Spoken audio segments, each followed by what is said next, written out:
Hello friends, मैं हूं सतीश कुमार और आप देख रहे हैं सतीश एजुकेशन सेंटर। तो आइए आज हम शुरू करते हैं कुछ इम्पोर्टेंट क्वेश्चन जो जो आरआरबी, एनटीपीसी और डी ग्रुप में आने वाले हैं। ठीक है, तो आइए शुरू करते हैं उनके कुछ इम्पोर्टेंट क्वेश्चन। देखते हैं आगे क्या है। आविष्कार, तो चैप्टर क्या है ये? आविष्कार और महत्वपूर्ण प्रश्न। देखते हैं क्या है। इलेक्ट्रॉन की खोज किसने की? तो इलेक्ट्रॉन की खोज किसने की थी? जे जे थॉमसन। ठीक है, आगे देखते हैं। गुरुत्वाकर्षण के नियम किसने बनाई? गुरुत्वाकर्षण के नियम किसने बनाए? तो किसने बनाए? न्यूटन ने। परमाणु बम का आविष्कार किसने किया? यानी परमाणु बम जो होता है उसका आविष्कार किसने किया? तो इसका आविष्कार किसने किया? Auto horn. ये ऑटो हॉर्न ने किया था। सन 1906 में ढाका में मुस्लिम लीग की स्थापना किसने की? यानी ढाका में जो है 1906 में मुस्लिम लीग की स्थापना किसने की? आगा खां आगा खां और सलीमुल्लाह खां ने की थी।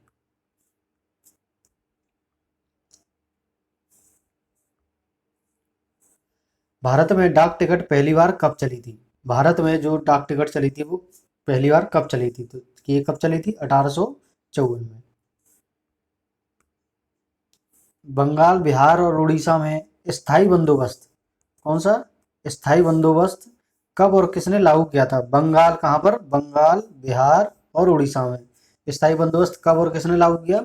1793 में लॉर्ड कॉर्नवालिस ने। कब किया था? 1793 में लॉर्ड कॉर्नवालिस ने। ठीक है।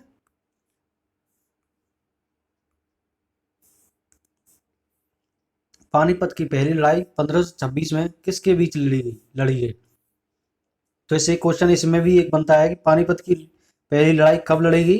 तो 1526 में। और किस किस के बीच लड़ी गई? बाबर और इब्राहिम लोदी के बीच। तो 1526 में पहली लड़ाई, प्रथम युद्ध पानीपत का 1526 में हुआ। किस किस के बीच हुआ? बाबर और इब्राहिम लोदी के बीच में। किस मुगल बादशाह की मृत्यु दिल्ली में पुस्तकालय की सीढ़ियों से गिरकर हुई थी? मुगल बादशाह था तो दिल्ली में हुई थी। दिल्ली में पुस्तकालय की सीढ़ियों से किसकी मृत्यु हुई थी? तो हुमायूं की हुई थी। ठीक है, आगे देखते हैं। अकबर ने फतेहपुर सीकरी में बुलंद दरवाजा किस उपलक्ष्य में बनवाया था? तो गुजरात विजय जब उसने प्राप्त कर लिया था, गुजरात विजय, तब उसने इस उपलक्ष्य में बुलंद दरवाजा अकबर ने बनवाया था। कहाँ पर बनवाया था ये? फतेहपुर सीकरी में बुलंद दरवाजा बनाया था। किसने बनाया था? अकबर ने। तो भू राजस्व की दहसाला पद्धति किसने लागू की थी? भू राजस्व की दहसाला पद्धति किसने लागू की थी? अकबर ने।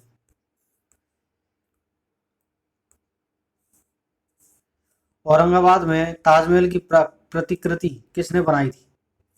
औरंगाबाद में ताजमहल की प्रतिकृति किसने बनाई थी? औरंगजेब ने। तो और इससे याद हो जाता है कि औरंगाबाद में औरंगजेब ने प्रतिकृति बनाई थी। किसकी प्रतिकृति? ताजमहल की प्रतिकृति। तो इससे याद हो जाता है यहाँ औरंगाबाद है, यहाँ औरंगजेब है। तो किसकी ताजमहल में बनाई थी? ताजमहल की प्रतिकृति। ठीक है, मतलब ताजमहल की कॉपी बनाई थी। लंदन में इंडिया हाउस की स्थापना किसने की? कहाँ पर? लंदन में इंडिया हाउस की स्थापना किसने की थी? श्यामजी कृष्ण वर्मा ने। आगे देखते हैं। कांग्रेस की स्थापना के समय भारत का वायसराय कौन था? यानी कांग्रेस की जिस समय स्थापना हो रही थी उस समय भारत का वायसराय कौन था? Lord Dufferin. लॉर्ड डफरिन था। विश्व का सबसे बड़ा प्रायद्वीप कौन सा है?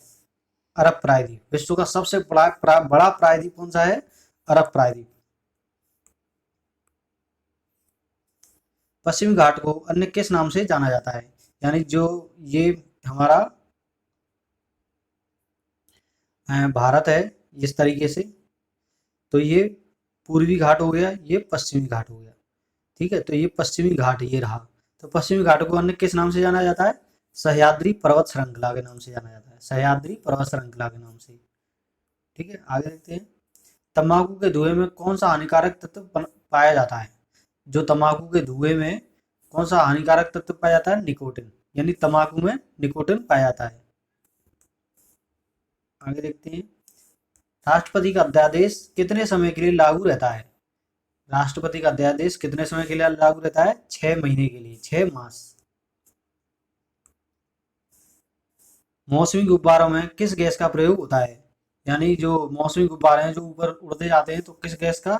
हीलियम गैस का प्रयोग होता है। एक तो हम मुंह से फुलाते हैं और एक फुलाते हैं गैस के थ्रू, तो हीलियम गैस होती है, जिससे गुब्बारा हल्की गैस होती है ये, तो गुब्बारा ऊपर उड़ता जाता है।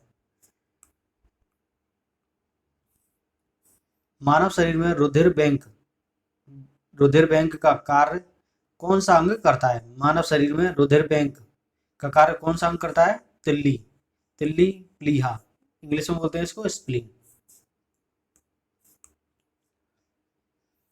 गाय के दूध का पीला रंग किसकी उपस्थिति के कारण होता है? यानी गाय का जो दूध है उसका पीला रंग क्यों होता है, किसके कारण होता है? कैरोटीन। किसके कारण होता है? कैरोटीन के कारण। तो पीला रंग कैरोटीन के कारण होता है। विश्व एड्स दिवस कब मनाया जाता है? 1 दिसंबर को। विश्व एड्स दिवस कब मनाया जाता है? 1 दिसंबर को। भारत के राष्ट्रीय ध्वज का डिजाइन किसने तैयार किया था? जो राष्ट्रीय ध्वज का डिजाइन, ये जो ध्वज है और यहाँ पे 24 तीलियां लगी रहती हैं, ये डिजाइन किसने तैयार किया था? तो मैडम भीकाजी कामा ने। याद रखना, मैडम भीकाजी कामा। तो इसका जो डिजाइन तैयार किया था, तो मैडम भीकाजी कामा ने तैयार किया था डिजाइन। सन 1815 में आत्मीय सभा का गठन किसने किया था? 1815 में आत्मीय सभा का गठन किसने किया था? राजा राम मोहन राय ने। कब किया था? 1815 में। और किसका किया था? आत्मीय सभा का गठन। तो 1815 में आत्मीय सभा का गठन किसने किया? राजा राम मोहन राय। चाबी भरी घड़ी में कौन सी ऊर्जा होती है? यानी जो एक घड़ी होती है ये वाली, इसमें चाबी भरी जाती है, तो कौन सी ऊर्जा होती है? स्थितिज ऊर्जा।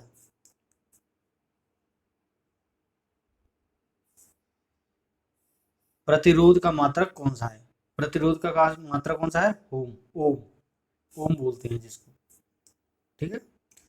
फ्यूज की तार किस पदार्थ की बनी होती है? जो फ्यूज की तार होती है बल्ब में, तो इस तरीके से बल्ब होता है यूं करके, तो यहाँ पर एक तार लगा रहता है यूं करके, यूं।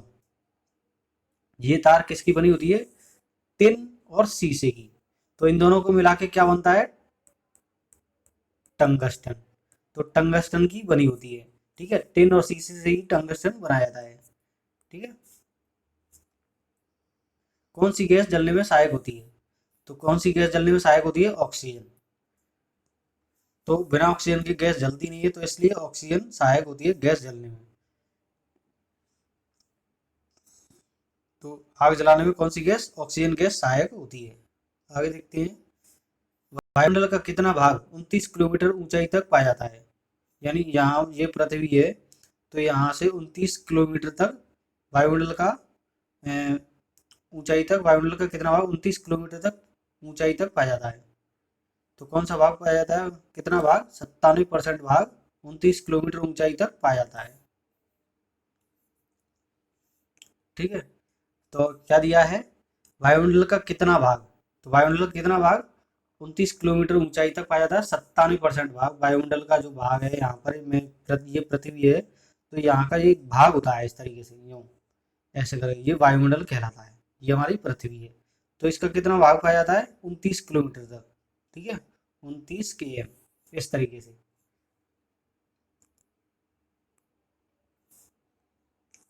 तो अगला क्वेश्चन क्या है? 1857 की क्रांति का तात्कालिक कारण क्या था? तो 1857 की क्रांति का तात्कालिक कारण क्या था? चर्बी युक्त चर्बी युक्त कारतूस, चर्बी युक्त कारतूस का सेना में प्रयोग। यानी सेना में जो कई तरीके के लोग रहते थे, ब्राह्मण भी रहते थे और कई जाति के लोग रहते थे, तो ब्राह्मणों को चर्बी से एलर्जी थी, तो वो चर्बी का इस्तेमाल नहीं करते थे, किसी मीट मांस का उपयोग नहीं करते थे।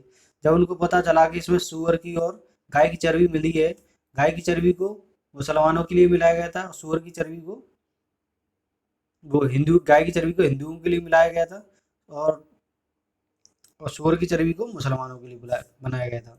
इसलिए चर्बी चर्बी से ही यहाँ पर 1857 की क्रांति का कारण बना। तो फ्रेंड्स, ये वीडियो कैसा लगा? तो अगर वीडियो अच्छा लगा हो तो लाइक करना, शेयर करना और सब्सक्राइब जरूर करना। Thank you.